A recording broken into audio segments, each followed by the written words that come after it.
Hello again and welcome back. My name's Annie and this is my creative detour. I'm jumping on today to do my first video in the Scraptember 2025 that is ran by Toni from Crafty by Toni and Margaret from Seven Plaza. So I'm going to be doing packaging. That's going to be my prompt that I'm going to use because I'm able to harvest a lot of packaging from where I work. I have had one or two people since I've been doing YouTube ask me to show them how I do my lay flat method notebooks, but I'm not going to show that today. So when I made this notebook, this journal, I always make two, and you can see that it lays flat, and this one, it's held in by elastic, and I made some journals that I wanted to put into them. And whenever I make them, I always make two. So here you can see I have made the cover. So I'm actually going to use this because I actually made this out of a scrap chipboard that was left over from some packaging on some paper that I bought.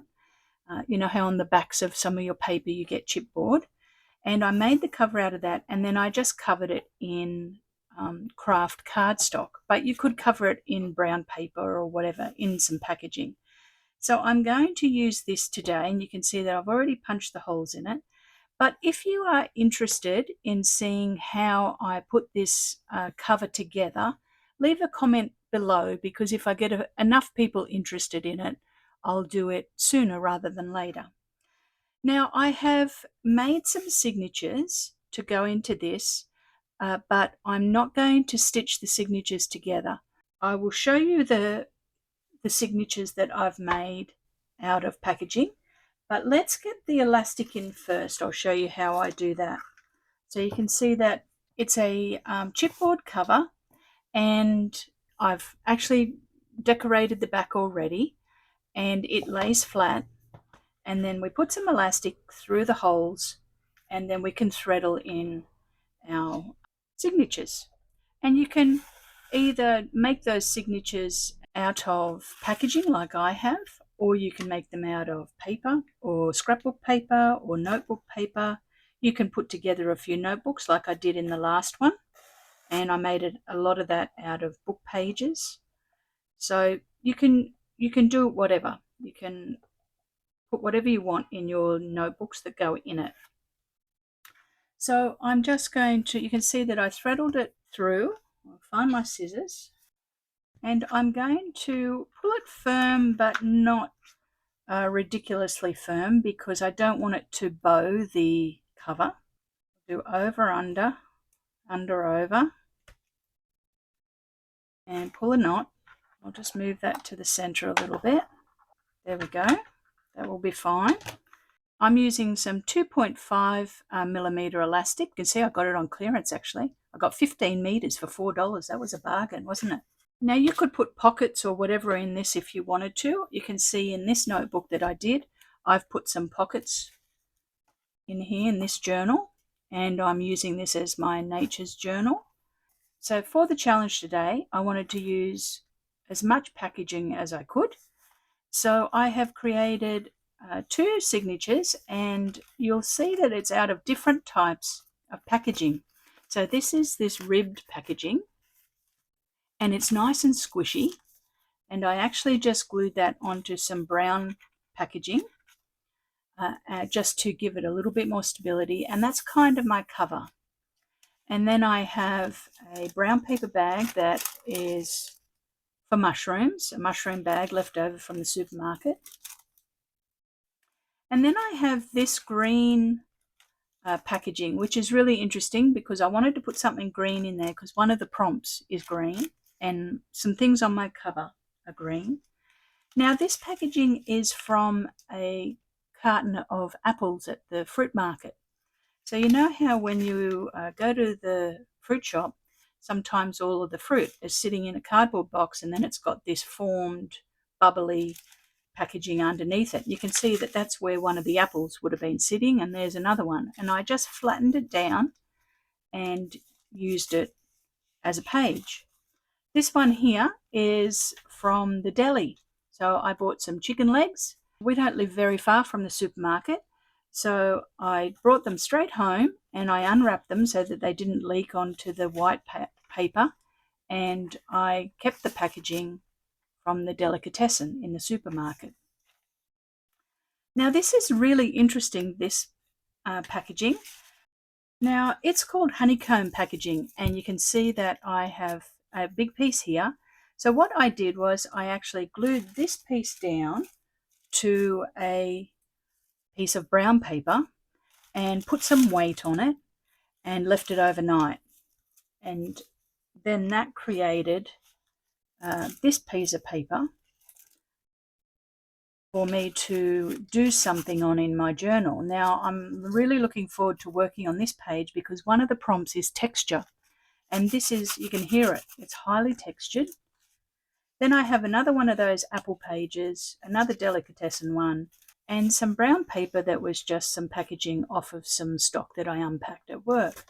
Now you can see that it's nice and chunky, it's squishy, and it's quite textural, and I'm loving it. So we'll slide that in there and it can just sit in the journal. There we go. And I created another one exactly the same. Now, the reason I like doing journals like this is because when you're doing collage art, you can take the page out and lay it flat and work on it, and then it's easy to put in and out of your journal. So you can see that now my journal is quite chunky. If it's too chunky, I'll just take a few pages out. And if they're too tall, I can just trim them down, make them slightly smaller. So it's all adjustable. I can just make it work how I want it to work. So there we go. There's all of my lovely textural packaging in my journal, waiting for me to be creative. So now what I'll do just quickly is I'll show you that I have already covered the back. I've put some cardstock on it, I've done some stenciling, and I've done some cork, a cork frame. I wanted to keep it quite natural. And I've also done some embossing. So let me show you the embossing that I did. I got super inspired by Belle at Bellaboo, and I'll link her video below, where she used some brown paper packaging and then some tea bags and used Mod Podge and glued it together and then did some dry embossing on it. It created these leather-like pieces of paper. So I was super inspired by that. So thank you, Belle, for that. And I had a lot of tea bags left over from when I did my tea bag challenge. And so I thought, I have lots of packaging, I have lots of tea bags, let's do some of this embossing. So what Belle shows you on the video, if you're interested, is how to glue this down with Mod Podge. So I did quite a few layers of tea bag. Then what I did was, on this bit here, you'll see I did a little bit of stamping. So I just stamped a few blobs on, just with a little stamp that's got some little dots on it. And then I used my 3D embossing folders, and you can see I've done quite a few different ones here, and put some stays on the inside of my embossing folder, then put this into it and ran it through my embossing machine, and this is what I got. And isn't it fabulous?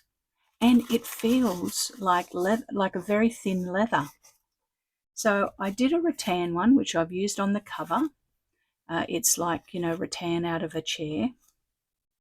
And then I did a few fern ones, and I did a patterned one.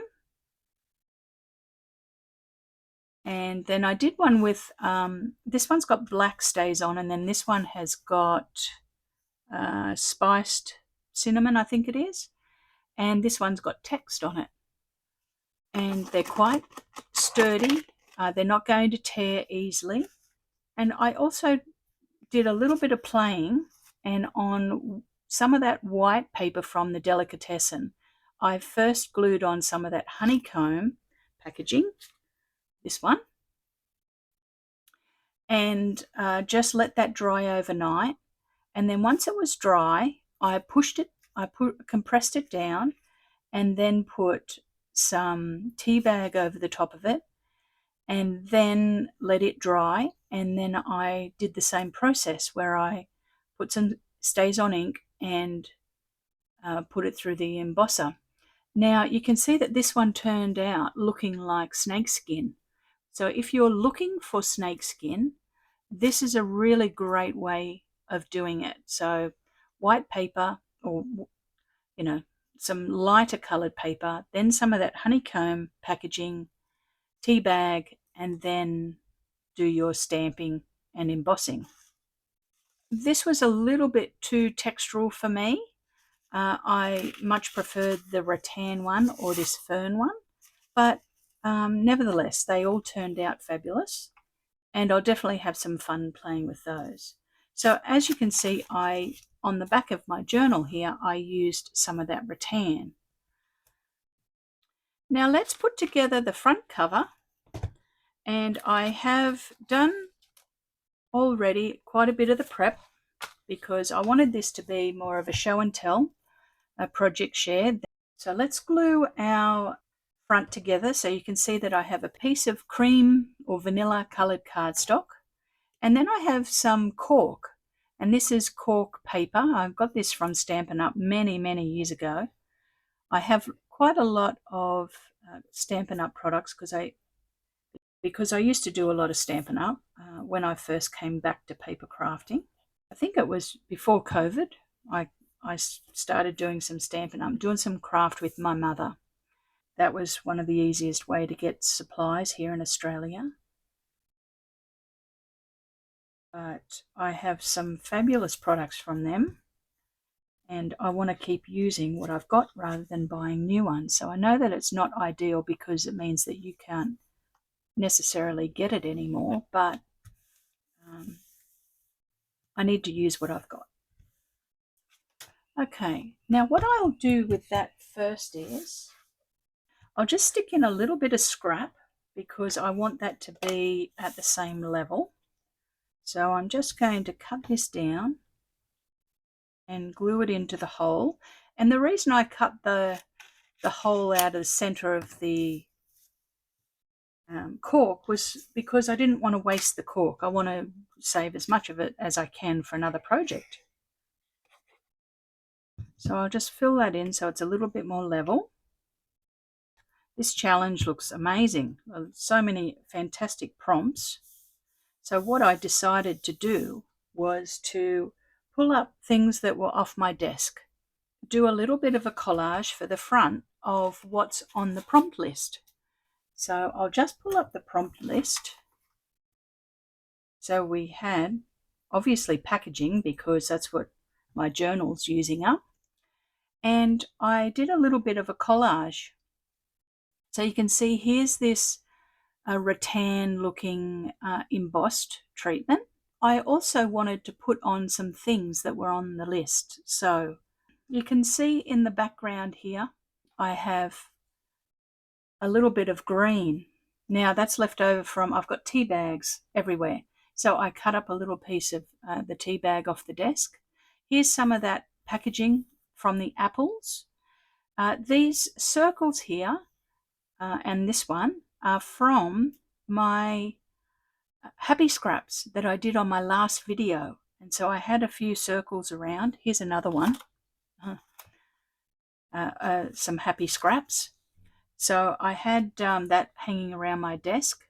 I also had some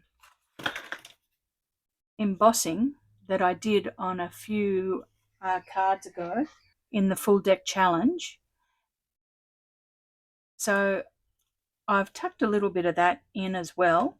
So I wanted to use quite a few bits and pieces off my desk and pull it together. I've got some paper here that I was using on another project, and I pulled out some encyclopedia.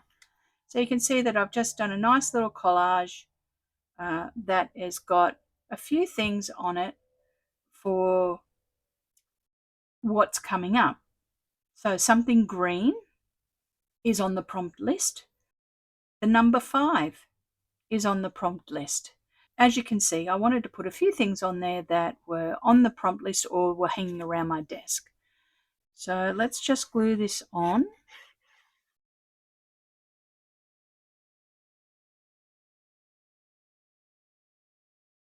I'll give that a little bit of a burnish. Got a little bit of glue ooze, but we'll wipe that off. Yeah, that looks pretty good. And we'll stick that on the cover. So let's lay it flat.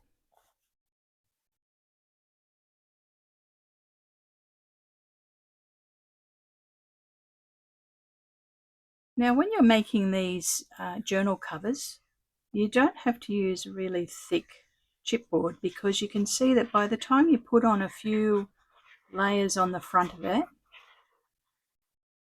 of other things to decorate it, it gets quite sturdy.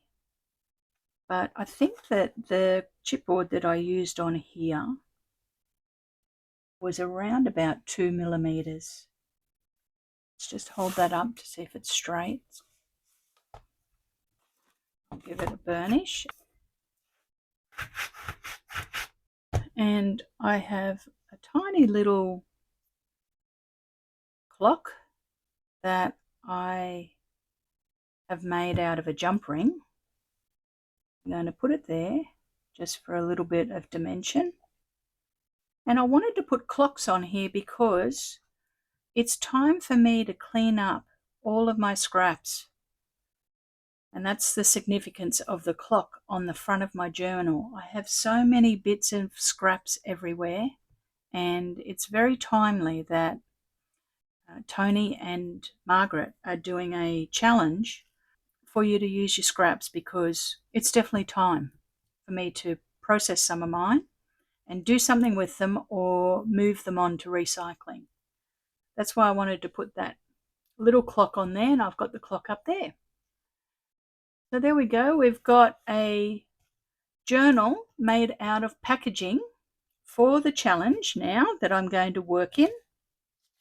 Now, I like using these journal bands from 49 and Market, and that will just hold my journal closed. They're called book bands, and they're made out of silicone. So that will just hold my journal closed. So there we go. There's our journal made out of packaging for our Scraptember 2025, and I'll be doing some of the other prompts in the journal. I possibly will put something on the front here, maybe some of these that I've made. I'll probably put a pocket on the front and back cover so that I can put the prompt list in it. But I'm looking forward to having a play with all of this packaging and seeing how it all turns out. There we go. There's our journal for today. I hope you enjoyed the video today. I know that it wasn't a traditional tutorial kind of video. It was more of a project share, finishing off video, but that's okay. And if you are interested in seeing how I make the lay flat cover, please leave a comment below so that I can see how much interest there is in doing a video on that. And I'm happy to do a video. Have a great weekend, everybody, doing some creating. I will see you all very soon with another project and hopefully something in my packaging journal. Oh, and don't forget, thumbs up, give the video a like, that'd be great. Bye for now.